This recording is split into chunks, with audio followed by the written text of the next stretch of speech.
7위, AI 합성물을 RT한 스타쉽. 최근 한 SNS에 아이브 안유진의 팬이 스타쉽 중국 공식 웨이보 계정에서 아이브 멤버들의 AI 합성으로 만든 사진을 RT했다며 분노했습니다. RT란 다른 사용자의 게시물을 자신의 타임라인에 공유하는 행위인데요. 최근 AI를 활용하여 딥페이크 동영상 등으로 악용된 사례가 많다 보니 AI 합성 사진은 아이돌들에게 굉장히 예민한 사안이죠. 이에 팬들이 트럭 시위를 보낼 정도로 분노하자 스타쉽 중국 웨이보 계정은 직원이 악성 게시물을 신고하는 과정에서 발생한 일이며 이번 일로 마음이 상했을 아티스트 및 팬분들에게 사과드린다며 공식 사과문을 올렸는데요. 그러나 많은 사람들은 웨이보 특성상 신고와 RT를 헷갈려 잘못 조작할 수는 없다며 스타쉽의 성의 없는 사과문을 더욱 비판하는 중입니다. 아이브는 최근 2월 컴백을 위해 감각적인 트레일러 영상 공개와 함께 13일에는 선공개 타이틀곡 랩을 하트를 공개하는데요. 앞으로 멋진 모습으로 컴백할 아이브를 소속사가 더욱 존중하고 보호해주길 팬들은 바라는 중입니다. 6위, 미니진을 폭로한 투자사 회장. 하이브와 미니진 어두어 전 대표의 갈등은 하이브가 배임죄로 미니진 전 대표를 고발하며 시작되었는데요. 미니진 전 대표는 그동안 투자자를 만난 적도 없다고 이야기해왔죠. 그러나 최근 한 투자사의 회장이 거짓말이라고 하며 미니진 전 대표에 대한 폭로를 했습니다. 다보링크의 박정규 회장은 언론사 테나시아와의 인터뷰를 통해 미니진 전 대표와 3시간 동안 투자 관련 논의를 했고 뉴진스를 어떻게 빼낼지에 대한 이야기까지 나누었다고 밝혔는데요. 박 회장은 지난해 8월 말쯤에 뉴진스 멤버 A의 큰아버지와 만나 미니진 전 대표에게 투자 요청을 받았다고 하죠. 박 회장은 다른 투자 방식에 대해 제안을 하며 미니진 전 대표가 뉴진스를 데리고 나올 방안에 대한 조언도 해주었다는데요. 하지만 투자 방식에 대한 의견이 맞지 않아 결렬되었다고 하죠. 그러나 박 회장은 미니진 전 대표가 투자자를 만난 적도 없다는 발뺌이 괘씸하여 폭로 인터뷰를 하게 되었다는데요. 해당 폭로와 관련하여 미니진 전 대표 측은 박정규 회장이 주장하는 미니진 전 대표와 관련된 언급은 전혀 사실이 아님을 밝힌다며 미니진 전 대표는 박 회장과 투자에 관련된 논의 자체를 한 적이 없고 투자를 제안한 사실도 없다고 입장을 내놨습니다. 뉴진스는 최근 골든디스크 어워즈 일정을 소화하며 소속사 어도어와 약속된 공식 스케줄을 모두 마무리하며 독자 노선을 걸어가게 되었다고 하는데요. 현재 뉴진스는 새로 개설한 SNS를 통해 멤버들의 소식을 전하는 중이죠. 작년 초부터 시작된 하이브와 미니진, 뉴진스의 갈등이 올해에는 끝을 맺어 다시 무대에서 뉴진스를 만날 수 있을지 많은 K-팝 팬들이 궁금해하는 중입니다. 5위, 블랙핑크 지수 연기력 논란. 블랙핑크 지수의 연기력이 또다시 도마 위에 올랐습니다. 블랙핑크 멤버들이 솔로 가수로 활약하는 동안 지수는 배우로 변신을 준비하고 있었는데요. 최근 지수가 출연한 좀비물 드라마 유토피아의 예고편이 공개되었죠. 그러나 해당 예고편을 통해 지수의 연기력에 대해 비판하는 목소리가 많았는데요. 특히 목소리가 연기하는 톤과 맞지 않았다는 이야기가 많았죠. 지수는 첫 주연을 맡은 드라마 설강화에서도 연기력에 대해 상반된 평가를 받았는데요. 당시에도 발음이나 발성에 대한 비판이 있었으나 캐릭터 흡수력 에 대한 칭찬도 많았습니다. 그렇기에 팬들은 예고편만 보고 연기력을 판단하기는 아직 이르다는 반응을 보였는데요. 2월 7일 쿠팡 플레이에서 공개되는 좀비물 드라마 유토피아에서 지수가 어떤 연기를 보여줄지 많은 사람들의 관심이 집중되는 중입니다. 4위, 해명으로 시작하는 뮤직비디오.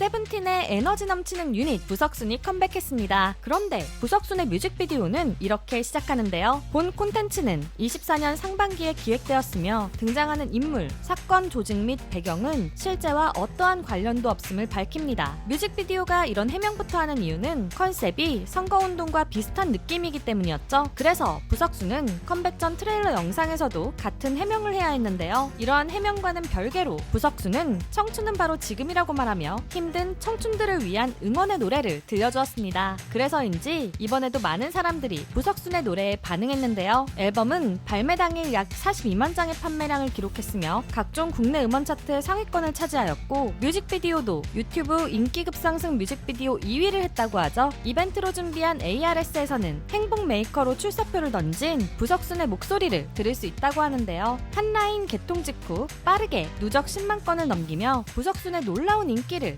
확인할 수 있었습니다. 부석순은 여러 음악 방송을 통해 유쾌한 무대로 많은 청춘들에게 위로와 응원을 들려주는 중인데요. 부석순의 응원이 힘든 시기를 살아가는 청춘들에게 많은 힘이 되었으면 좋겠습니다. 3위, SM에 불만 있는 태연?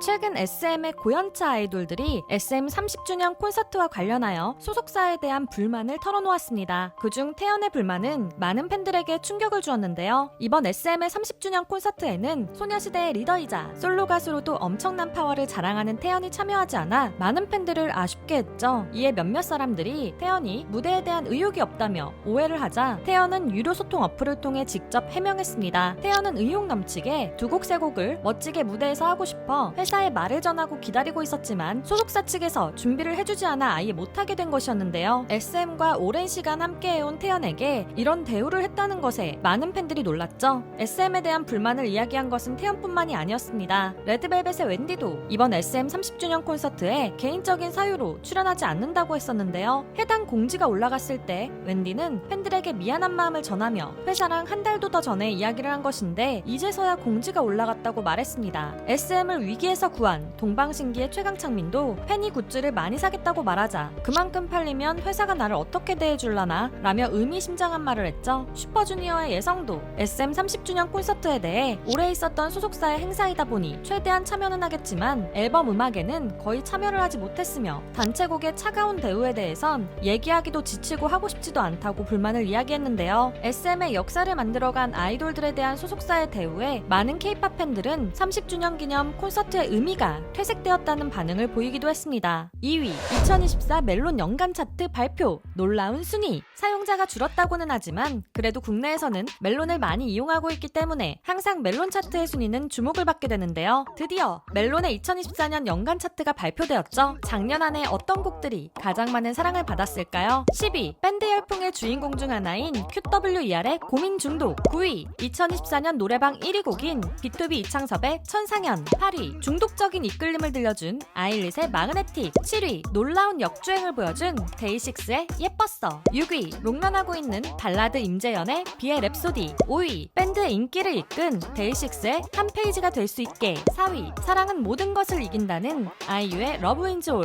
3위 올여름 차트 1위를 휩쓴 에스파의 슈퍼노바. 2위 덕후들의 감성을 제대로 자극했다는 아이들의 나는 아픈 건 딱 질색이니까. 그리고 대망의 2024년 멜론 연간 차트 1위 곡은 신인 보이그룹 투어스의 놀라운 데뷔곡인 첫 만남은 계획대로 되지 않아가 차지했습니다. 멜론 연간 차트에서 1위를 한 남자 아이돌 그룹의 노래는 2015년 빅뱅의 뱅뱅뱅, 2018년 아이콘의 사랑을 했다. 이렇게 두 곡밖에 없었기에 투어스가 데뷔곡으로 세운 연간 차트 1위 기록이 더욱 놀라운데요. 여러분들은 작년 한 해 어떤 K-팝을 가장 많이 들으셨나요? 1위 돌아온 여자친구. 드디어 여자친구가 완전체 활동을 시작했습니다. 시작은 골든디스크 어워즈 무대였는데요. 여자친구의 팬들이 사랑하는 히트곡 시간을 달려서와 밤 무대를 보여주며 팬들의 반가운 환호성을 들은 여자친구는 이어서 신곡인 우리의 다정한 계절 속에서 무대를 공개하였죠. 이 곡을 들으며 무대를 본 팬들은 왜 여자친구가 앞서서 시간을 달려서와 밤 무대를 보여줬는지 이해하게 되었는데요. 최근 K-팝 노래들이 대부분 영어 가사로 되어 있었는데 여자친구의 신곡은 아름다운 순한글 노랫말로 이루어져 많은 팬들에게 감동을 더했죠. 특히 가사 중에는 시계바늘이 밤을 가르며 라는 가사가 시간을 달려서와 밤을 떠올리게 했으며 마지막 엔딩 포즈도 시간을 달려서와 동일했는데요. 거기에 여자친구의 또 다른 히트곡 교차로와 연결되는 끝내 널 찾아낸 거야 라는 가사까지 그동안 여자친구와 팬들이 만들어온 서사가 신곡 안에 담겨 있었습니다. 그래서인지 여자친구의 골든디스크 어워즈 무대는 공개 하루 만에 110만 회를 넘어 계속해서 관심을 받는 중인데요. 여자친구의 활동은 이제 막 시작이었죠. 오랜만에 여자친구 완전체 무대를 음악방송에서도 만날 수 있었는데요. 많은 팬들이 오랜 시간 달려온 만큼 모든 지상파 음악방송에 출연했을 뿐만 아니라 더 시즌즈에도 출연하며 팬들의 갈증을 풀어주고 있는 중입니다. 2025년 1월 둘째 주에도 연예계에는 많은 소식들이 들려왔는데요. 이 외에도 여러분들이 놀랐던 연예계 소식들이 있다면 댓글로 공유해주세요. 지금까지 연예계 소식을 전해드리는 듀유람이었습니다.